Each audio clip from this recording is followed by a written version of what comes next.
El dodo, Rapus cucullatus, esa ave no voladora de aspecto grotesco y fascinante que habitó la isla de Mauricio hasta su extinción a finales del siglo XVII, se ha convertido en uno de los emblemas más poderosos de la fragilidad de la vida frente a la intervención humana, un caso paradigmático de cómo la llegada del hombre a ecosistemas aislados puede desencadenar la desaparición de especies en tiempos sorprendentemente breves. Su historia es a la vez trágica y aleccionadora, pues representa el primer ejemplo documentado de una extinción causada directamente por actividades humanas, lo que lo ha elevado a la categoría de símbolo universal de la conservación y al mismo tiempo objeto de fascinación científica por las peculiares adaptaciones que desarrolló durante su evolución en aislamiento, un proceso que lo transformó radicalmente respecto a sus ancestros columbiformes hasta convertirlo en esa criatura corpulenta y torpe que cautivó la imaginación de los primeros navegantes europeos que llegaron a las Mascareñas y que posteriormente inspiraría desde obras literarias como Alicia en el País de las Maravillas hasta debates científicos sobre biogeografía insular y resiliencia ecológica.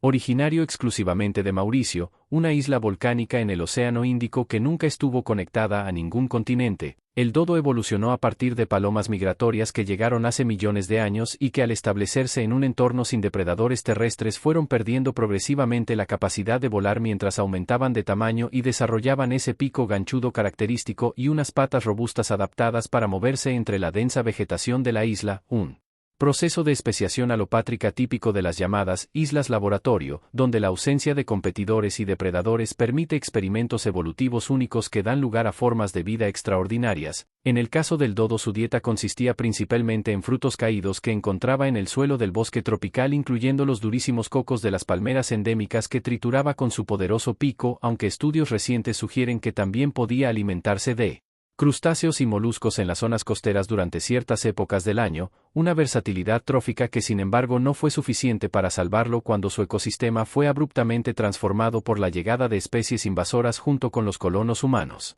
Los primeros registros históricos del dodo provienen de marineros árabes y malayos que visitaron Mauricio siglos antes que los europeos, pero fue con la llegada de los portugueses en el siglo XVI y posteriormente de los holandeses que esta ave comenzó su camino hacia la extinción. Los navegantes europeos describieron al dodo como un animal lento, confiado y fácil de capturar debido precisamente a su falta de experiencia con depredadores terrestres, lo que lo convertía en presa ideal para tripulaciones que necesitaban provisiones frescas durante largas travesías oceánicas. Las crónicas de la época relatan cómo se podía caminar hasta un dodo y golpearlo en la cabeza con un palo sin que opusiera resistencia, lo que si bien facilitaba su caza también generaba cierta conmoción entre los marineros que veían en su docilidad casi una cualidad humana. Sin embargo, la presión cinegética directa, aunque significativa, no fue el principal factor de su extinción, sino más bien la introducción accidental o deliberada de ratas, cerdos, macacos y otros animales que llegaron en los barcos y que devastaron tanto los nidos del dodo situados en el suelo como las fuentes de alimento de las que dependía.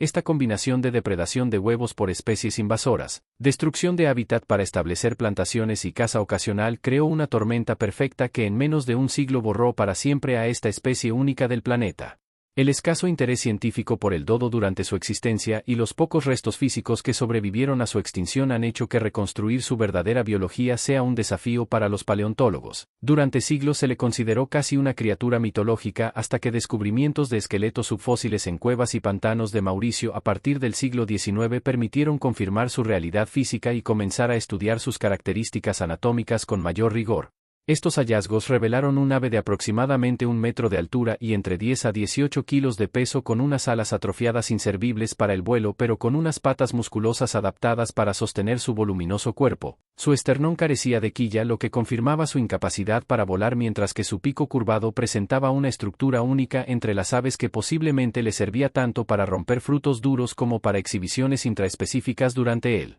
cortejo. Análisis de sus huesos mediante técnicas modernas como tomografía computarizada han permitido incluso reconstruir detalles de su cerebro, mostrando que tenía un bulbo olfatorio relativamente grande, lo que sugiere que el olfato podía ser importante en su ecología a diferencia de la mayoría de las aves que dependen principalmente de la vista, mientras que estudios biomecánicos indican que a pesar de su apariencia torpe era capaz de moverse con cierta agilidad en su entorno natural, sorteando obstáculos y defendiéndose cuando era necesario, aunque evidentemente no estaba preparado para enfrentar las nuevas amenazas que llegaron con los humanos. La repentina desaparición del dodo tuvo consecuencias ecológicas inesperadas en Mauricio que los científicos siguen estudiando hoy en día. particularmente en lo que respecta a la dispersión de semillas de ciertas plantas endémicas como el tambalacoque, Sideroxylon grandiflorum, conocido popularmente como árbol del dodo, ya que durante mucho tiempo se creyó que sus semillas solo podían germinar después de pasar por el tracto digestivo del ave, lo que explicaría la drástica reducción de nuevos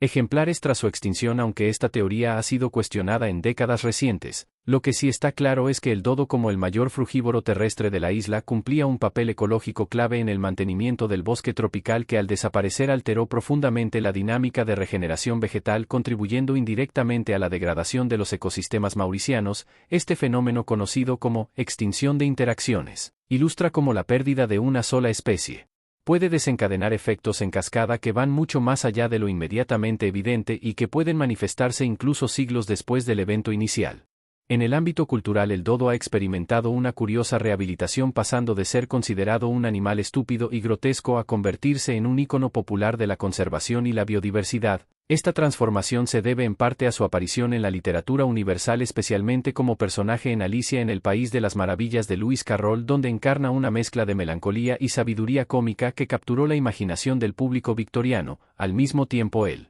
creciente movimiento conservacionista del siglo XX adoptó al dodo como símbolo de las consecuencias irreversibles de la actividad humana imprudente, utilizando su imagen en campañas para proteger otras especies en peligro. En Mauricio mismo, el dodo se ha convertido en elemento central de la identidad nacional, apareciendo en el escudo de armas del país, en monedas y como atracción turística, a pesar de que casi no quedan restos físicos auténticos en la isla más allá de algunos huesos en museos, ya que los mejores especímenes disecados terminaron en colecciones europeas, donde lamentablemente se deterioraron o fueron destruidos por el paso del tiempo y la negligencia. Los avances científicos recientes han reavivado el interés por el dodo desde perspectivas inesperadas, incluyendo ambiciosos proyectos de secuenciación genética que buscan reconstruir su ADN a partir de restos conservados en museos, con la posibilidad teórica de algún día recuperar la especie mediante técnicas de clonación o ingeniería genética, mientras que otros investigadores utilizan modelos computacionales para recrear su posible comportamiento y ecología basándose en datos morfológicos y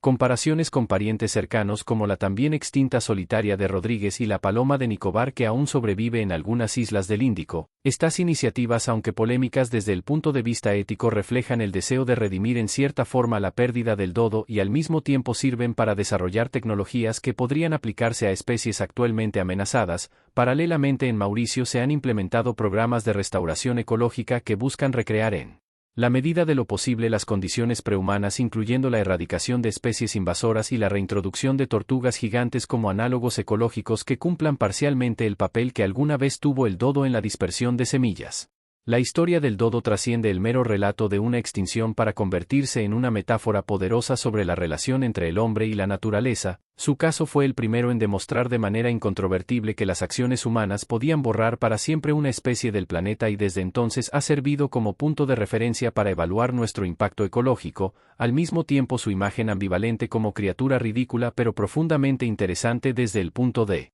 vista evolutivo nos recuerda que el valor de la biodiversidad no reside en la utilidad o belleza que asignamos subjetivamente a las especies, sino en su derecho intrínseco a existir y en las complejas interconexiones ecológicas que mantienen el equilibrio de los ecosistemas de los que finalmente dependemos. El dodo nos interpela desde el pasado, exigiendo que su destino no se repita con las miles de especies actualmente amenazadas en islas y continentes alrededor del mundo. Su legado es a la tiempo una advertencia sombría y una oportunidad para reflexionar sobre cómo podemos convivir de manera más armoniosa con el resto de formas de vida con las que compartimos este planeta.